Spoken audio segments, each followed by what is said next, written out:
So, dear Snowy, Yeah. first of all, congratulations for all the nominations and the reviews of White is the New Black. And what an amazing release party I've seen. Oh, yeah. I'm glad you appreciate that. I mean, that was kind of a groundbreaking in a lot of ways. I was thinking, why should you throw a release party in a local club and just reach out to, Yeah. like 300 people, or yeah, some journalists, invite some journalists and industry people, when you can, think out of the box a little bit, and reach people through a live stream. They can, since I've been touring the all over the world for the past 30 years, off and on, it's great that you can reach people in Italy or in Brazil or in New York or whatever, at the same time. So, I was trying to do something cool there, like a Big Brother house or something, just rigging a lot of cameras all around the house and show my kind of hell house, the way I call it, Yeah. and invite a lot of people. So, yeah, it was quite extraordinary, I should say, or weird. And you've been gathering a lot of nominations and amazing reviews of White is the New Yeah, Black. it's been amazing, actually.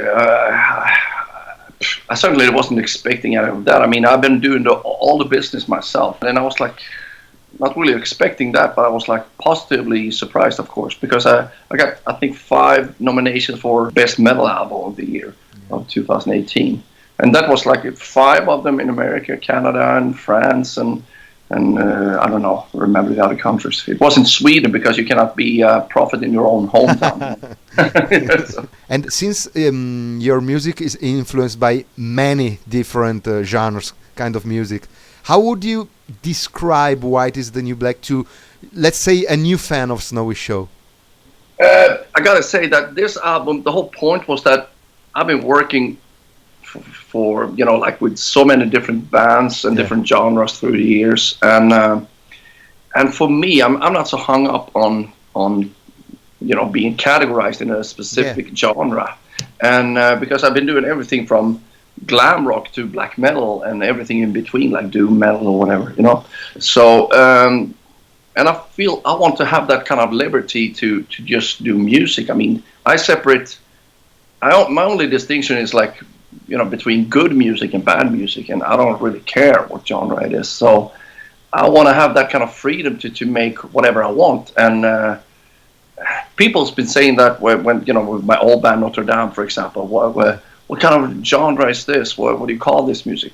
I don't. I mean, I leave it up to the fans to decide. And they sort of said it was like horror metal, like, let's say, an extinction or a continuation of shock rock, like Alice Cooper or something, but a little bit more extreme, I guess. But for my solo thing here, I don't know what to call it. I was like thinking for a while to call it false metal, just to piss everybody off.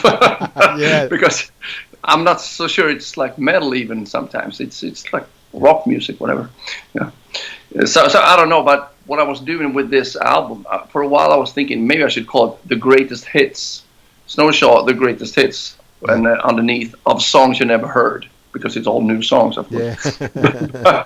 I figured that would be sort of misleading, and people wouldn't understand the joke and all that. So that's why I sort of gave it the name White is the New Black after a while. And since you are an amazing musician with any instrument, which instrument do you use the most to compose music? Let me tell you that I started out as a drummer because I formed a band when I was like a kid, and I always dreamt of forming a band, but I had no idea. I never seen an instrument even, but for some reason I picked drums, and eventually, when I sort of gathered or pretty much forced my classmates or schoolmates to put a rock band together. Yeah.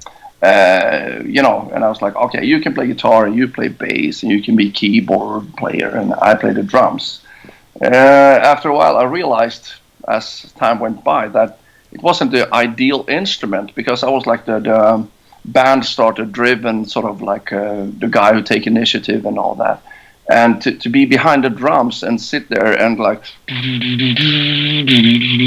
kind of hum out the riffs and stuff, and they couldn't pick that up. It's like, what the fuck? It's not so ideal to play the drums. So gradually, I kind of went around the drum kit and picked up the guitar and tried to show it to them. And I figured that I should learn a little bit of guitar and bass and all that, just so I can write the songs, because they didn't have any ideas really. And that's pretty much where it started. So I mean, I never had any ambition to be a great guitar player or anything like that, but I wanted to create my own music, and so gradually over the years I got better at it. You know, I mean, I'm mostly interested in creating the whole, those small worlds of music, and with all the ingredients and all that. But when it comes to live, I think I prefer to be singing my own shit, you know, or the music, so I can be in contact with their audience and all that, instead of being behind the drums. That's kind of boring, I think. yeah. And since you're always ultra busy with many bands, featurings, live performances, and so on, which are your present projects now? I've been sort of taking a little bit of time out to just get my shit back on track in life in general. And but lately I've been recording doing a lot of session work. I always had been doing that, like side projects for helping out people or recording albums and this and that.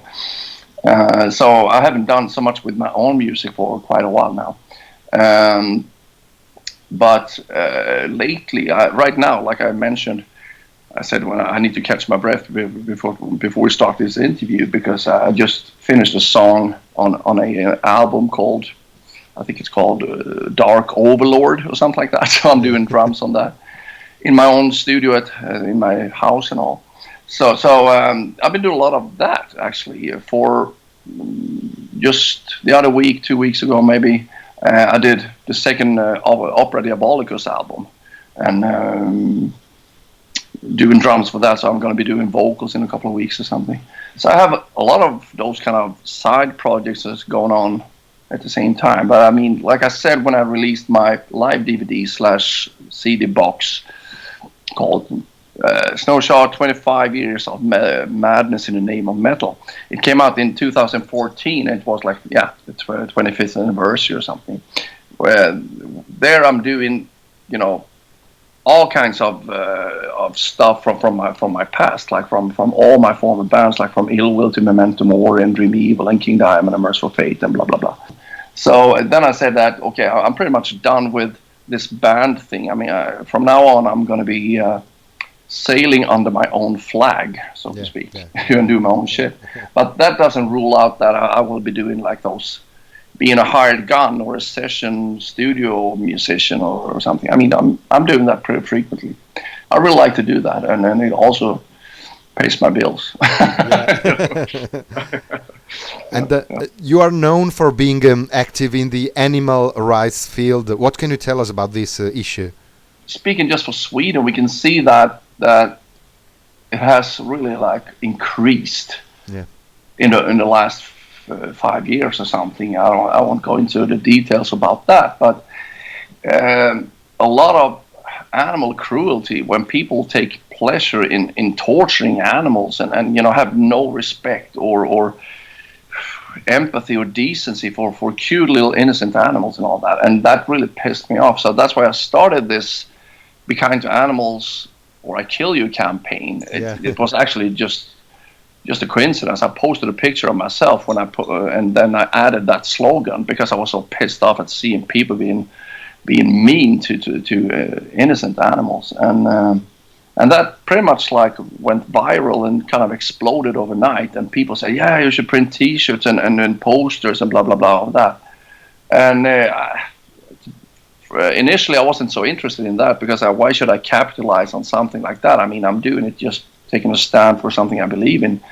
I was raised that way to treat all living things with respect, and then people who don't do that, I mean, you could see that in America, for example. It's a lot of you know, like serial killers and so on. They start out being nasty or you know, cruel to animals, and then they sort of upgrade and then kill a little girl or whatever, and then it become like full-blown serial killers that are killing women and stuff. And so, I mean, it's to me, it seems that it's a complete lack of empathy and compassion and decency or whatever. So I think we should rule that out. Just like, Trump just signed this agreement that it's a felony. You can be in prison if you're cruel to animals, which I think is really good. I mean that people are waking up to see this shit, and not just ignoring it. If I can do something about that, I mean, I do that, and I donate money to animal rights organizations and dog shelters and so on, and rescues and all that. So I'm doing what I can. Yeah. Which are your best memories of playing with King Diamond and Merciful Fate? And can you share a memory of Tim Hanson as well? It was kind of horrible, I gotta say, not with King Diamond, but what happened. Just like this Friday, I was singing my song, My Friend, The End, that I wrote back when I was during E.Vil. Another friend on the same week, two friends that I've been playing with. Tim Hanson died from cancer, and this guy Tommy. So it was Timmy and Tommy on the same fucking week died from cancer, sort of prematurely. I mean, they weren't that old, so cancer is fuck cancer, of course.